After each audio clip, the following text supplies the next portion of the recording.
बात जुर्म से जूझते आवाम की हो या समाज में बढ़ते क्राइम ग्राफ की, अपराध की हर सूरत के पीछे छुपा होता है कोई न कोई गुनहगार। नमस्कार, मैं हूं आपके साथ सुकन्या सिंह। तफ्तीश की राह में आने वाली हर कड़ी सुराग बनकर पहुंचाती है गुनहगारों को सलाखों के पीछे। तो आप बने रहिए हमारे साथ, क्योंकि हर जुर्म के खिलाफ हमारी तफ्तीश लगातार जारी है। जमीन मांगे खून, ये हम नहीं कह रहे बल्कि मुंगेर जिले की ये सनसनी वारदात चीख चीख कर बयां कर रही है। दरअसल मसला महज एक जमीन के टुकड़े का था और उसे पाने की खातिर उस वहशी दरिंदे ने उसके जिगर के टुकड़े को ही छीन लिया। कौन है वो कलयुगी चाचा? तफ्तीश की इस रिपोर्ट में देखिए। जमीन मांगे खून, कलयुगी चाचा की काली करतूत। जमीन की खातिर चढ़ाई जिगर के टुकड़े की बलि। वारदात के बाद इलाके में फैली सनसनी।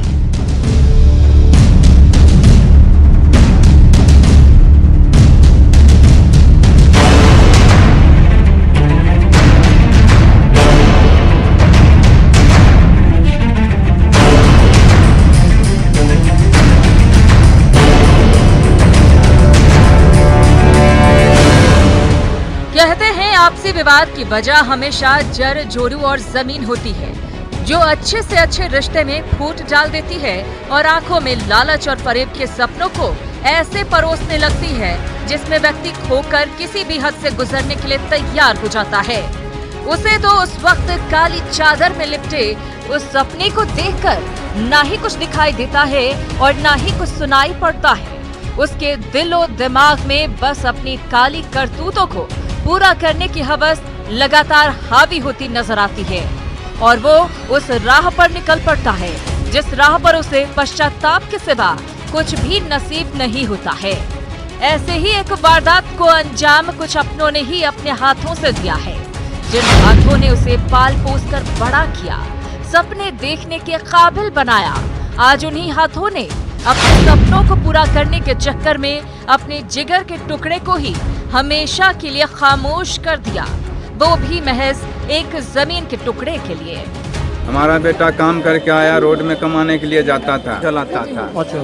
टेम्पू चला के आया, गाड़ी लगाया किनारे में, लेबर गाड़ी पर से उतरा। उतने ही देर में ये छबो लड़का आके हमारे बेटा का कॉलर पकड़ लिया, घुसा तुसा मारने लगा। मार के उसके बाद हमको कॉल किया कि पापा मेरे साथ में ऐसे कर रहा है। तो मैंने अपने लड़के को तसल्ली दिया कि रोक 2 दिन के बाद मैं आ रहा हूँ। तो मैंने 2 दिन की तसल्ली दिया, लेकिन उसको मन में क्या हुआ, उनको जहर खिला दिया या क्या किया नहीं कह सकते हैं इस चीज के विषय में, लेकिन जहर खिला के मारा गया है। वारदात मुंगेर जिले के तारापुर थाना इलाके के जोरोरी गांव की है, जहां एक परिवार ने जमीन के एक टुकड़े के विवाद में फंसकर आपस में लड़ाई कर ली। वो युवक को तब तक पीटते रहे जब तक वो अधमरा नहीं हो गया। उसके बाद बचने की गुंजाइश नहीं रही तो उसने उसे जहर पिला दिया। वो अपने जमीन के टुकड़े को हरा भरा करने के सपने देखने लगा और उसने अपने ही नाबालिग बच्चे को विषाक्त पदार्थ खिलाकर उसे मौत के घाट उतारकर मौकाए वारदात से फरार हो गया। लेकिन वारदात की सूचना पड़ोसी ने पुलिस को दी और पुलिस ने मौकाए वारदात पर पहुंचकर मृतक बच्चे की बॉडी को कब्जे में लेकर पोस्टमार्टम के लिए भेज दिया और मामले की तफ्तीश में जुट गई। मिल्की जिलारी में मनोज मंडल का अपने पटदार लोगों से बांस की जमीन का विवाद था। इसको उसमें शेयर नहीं दे रहा था। मनोज मंडल का बेटा शशि यहाँ रहता था। उसके साथ दिनांक 4/1/2021 को पटदारों ने फिर मारपीट की और गाली गलौज किया था और पुनः घटना के दिन भी इसके साथ गाली गलौज किया। 11 आदमी के विरुद्ध प्राथमिकी दर्ज की गई है। आवेदक के आवेदन के आधार पर पुलिस क्या कर रही है सर इसमें? घटना की सत्यता की जांच की जा रही है। इस सनसनीखेज वारदात को अंजाम देने वाला और हैवानियत की सारी हदों को पार करने वाला मृतक का कलयुगी चाचा घटना के बाद फरार हो गया। लेकिन पुलिस तफ्तीश के पहलुओं को खंगालते हुए उसकी दहलीज पर जा पहुंची और खोजबीन शुरू कर दी। फरार लोगों के खिलाफ FIR दर्ज कर ली गई है, लेकिन सवाल अब भी जस का तस बना हुआ है। अगर ऐसे ही हैवान हमारे समाज में जी रहे हैं और महज एक जमीन के टुकड़े के लिए किसी के कलेजे के टुकड़े की बलि चढ़ाते रहेंगे तो फिर आगे क्या होगा, ये सोचकर रूह एक बार की कांप जाती है। तफ्तीश के लिए मुंगेर से अरुण चौरसिया के साथ ब्यूरो रिपोर्ट, न्यूज़ 18 नेटवर्क।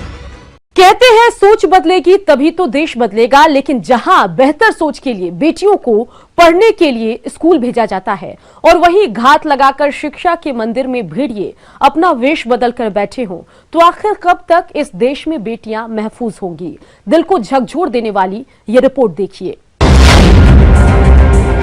एक शिक्षक की शर्मनाक हरकत। वैसी शिक्षक ने कौम को किया शर्मसार। गंदी सोच का गंदा खेल। गुस्साई पब्लिक ने सिखाया सबक।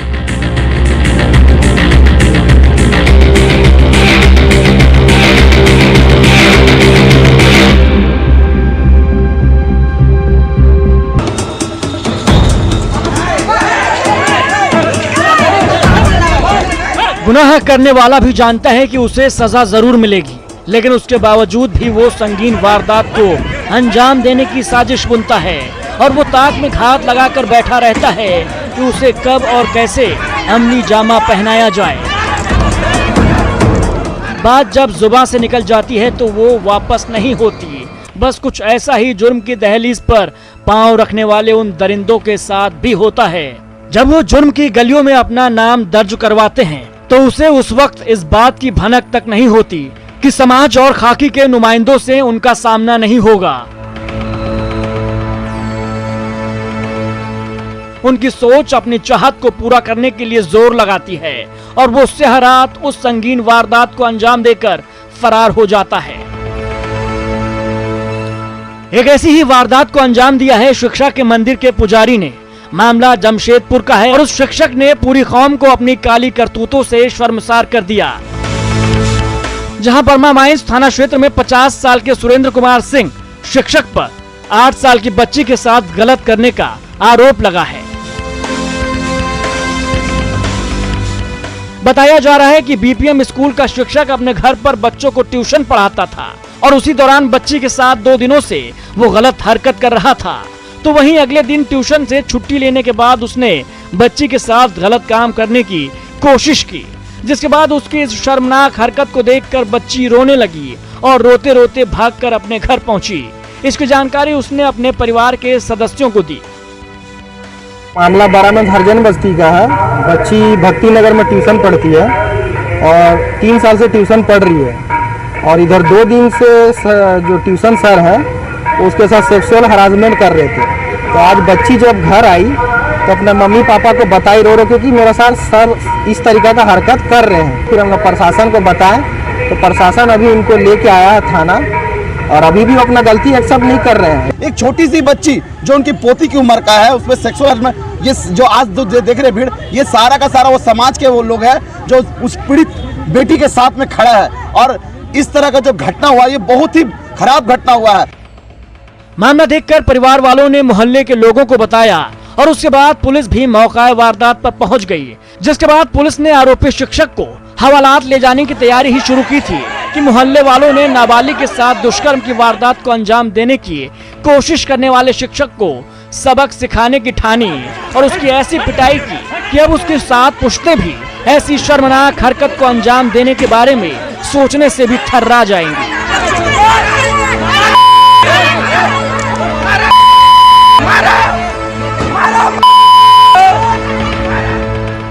को सूचना प्राप्त हुई थी स्थानीय थाना को कि एक छोटी बच्ची है 4th क्लास में पढ़ रही है, अपने मास्टर के पास ट्यूशन पढ़ने के लिए जाती थी 2-2.5 साल से। उनके साथ मास्टर ने जो है गलत व्यवहार करने की बात आ रही है। वो करीब 50-55 साल की उम्र के हैं और इस मामले में बच्चे के परिवार द्वारा संबंधित थाना को सूचना दी गई और संबंधित थाना को ये निर्देश हम लोग दिए हैं कि तुरंत उनको मेडिकल टेस्ट करवाएं और विक्टिम को भी और अक्यूज को भी, और उसमें जो विधिवत पूछताछ हम लोग को करना है महिला पदाधिकारी से सिविल ड्रेस में माइनर के साथ, ये सब चीज़ हम लोग उसमें कार्रवाई कर रहे हैं। फिर अग्रतर कार्रवाई हम लोग जैसे जैसे हम लोगों को FIR वो लोग दर्ज करते हैं उसके हिसाब से हम लोग अग्रतर कार्रवाई कर रहे हैं। न्यूज 18 के लिए जमशेदपुर से आशीष कुमार तिवारी की रिपोर्ट। पूर्णिया में अपराधियों ने आपसी वर्चस्व में 2 युवकों की गोलियों से भूनकर हत्या कर दी, जिससे इलाके में दहशत का माहौल है। अब तक कई लोगों ने इस गैंगवार में अपनी जान गंवाई है। तफ्तीश में देखिए पूरी रिपोर्ट। पूर्णिया में गरजी बंदूकें, गैंगवार में डबल मर्डर, आपसी वर्चस्व में हत्या की आशंका, खुलेआम मौत का तमाशा, तमाशबीन बनी रही पुलिस।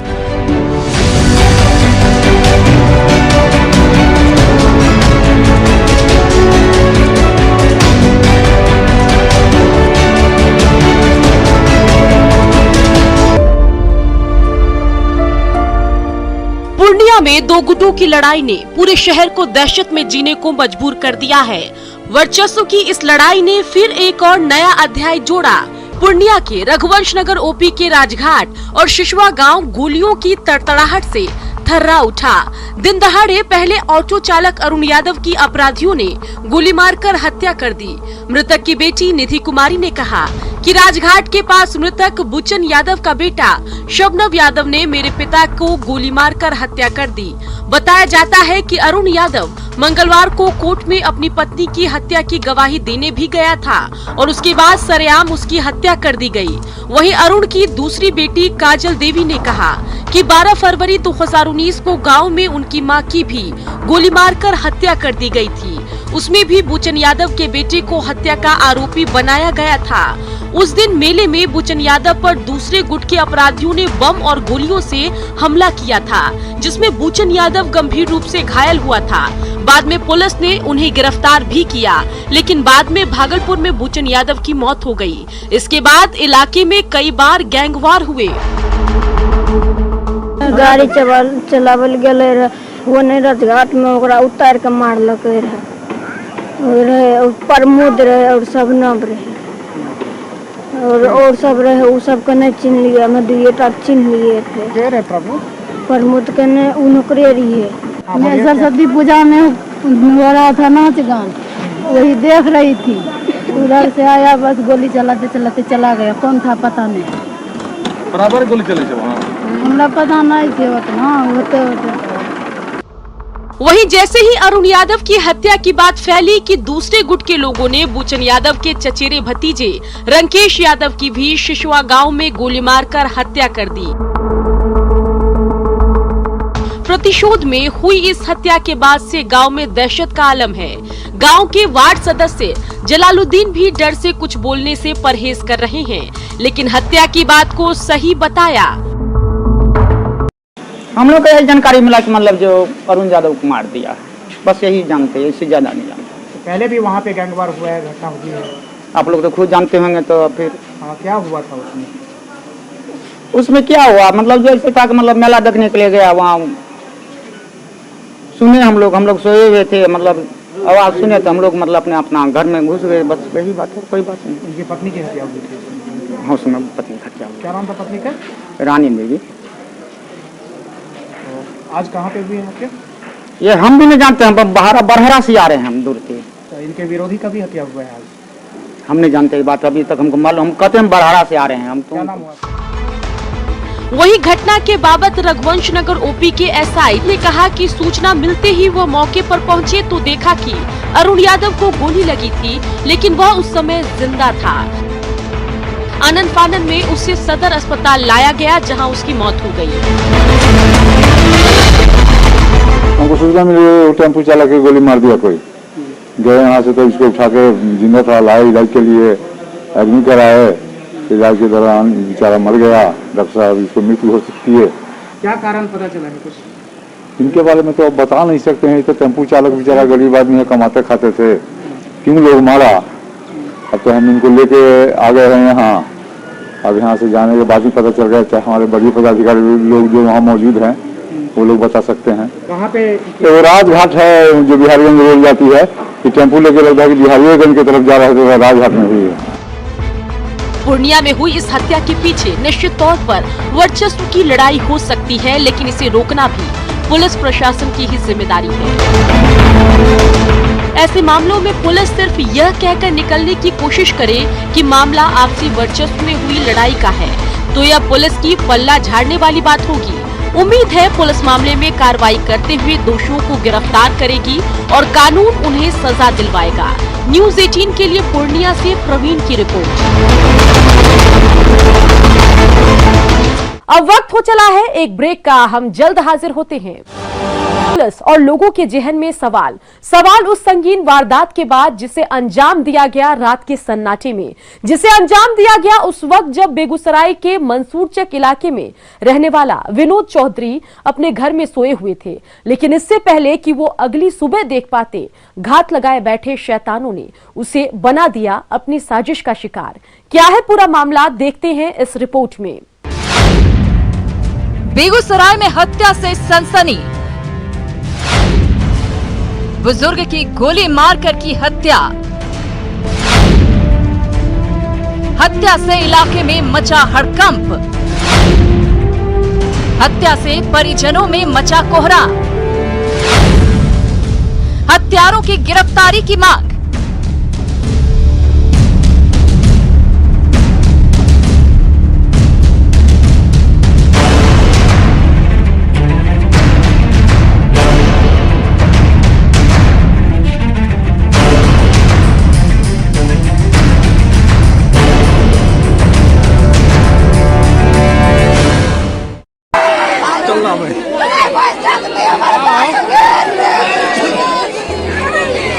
ये चीख, ये पुकार आपने सुनी। अब आपको बताते हैं क्या है पूरा मामला। बेगूसराय में अपराधियों ने घर पर चढ़कर एक वृद्ध की गोली मारकर हत्या कर दी। घटना मंसूरचक थाना क्षेत्र गणपतौल गांव की है। देर रात घर के दलान पर सो रहे विनोद चौधरी को अपराधियों ने गोली मारी। गोलियों की आवाज सुनकर जब तक परिजन घर के बाहर निकलते तब तक अपराधी फरार हो चुके थे। वृद्ध की मौके पर ही मौत हो चुकी थी। घटना के बाद इलाके में हड़कंप मच गया। मृतक के बेटे प्रमोद कुमार ने अपनी ही पत्नी पर हत्या का आरोप लगाते हुए बताया कि शादी के बाद मेरी पत्नी के साथ कभी भी संबंध ठीक ठाक नहीं रहे। बढ़ते विवाद के बाद कई बार मंसूरचक थाने और बछवाड़ा थाने में दोनों के बीच समझौता भी करवाया गया था। फिलहाल दोनों पति पत्नी किराए के मकान में बछवाड़ा में रहते थे और प्रमोद चौधरी के पिता विनोद चौधरी गाँव में ही अपने घर पर रहते थे। प्रमोद चौधरी का आरोप है कि उसकी पत्नी ममता कुमारी के भाई आपराधिक प्रवृत्ति के लोग हैं और हाल फिलहाल किसी दूसरे मामले में जेल में बंद हैं और अपनी बहन के कहने पर जेल से ही ममता कुमारी के भाइयों ने इस हत्या की साजिश रची और सुपारी किलर के द्वारा इस हत्या की वारदात को अंजाम दिया गया। इस घटना के बाद परिजनों का रो रो कर बुरा हाल है। मामला है पारिवारिक मामला है। पत्नी के साथ अनबन होते रहता था, घर पर पत्नी करते रहती थी बराबर। उसके बाद समझौता हुआ मंसूरचक थाना से भी और बछवाड़ा थाना से भी, फिर भी हम साथ में रहे, बछवाड़ा में डेरा लेकर के रहते हैं।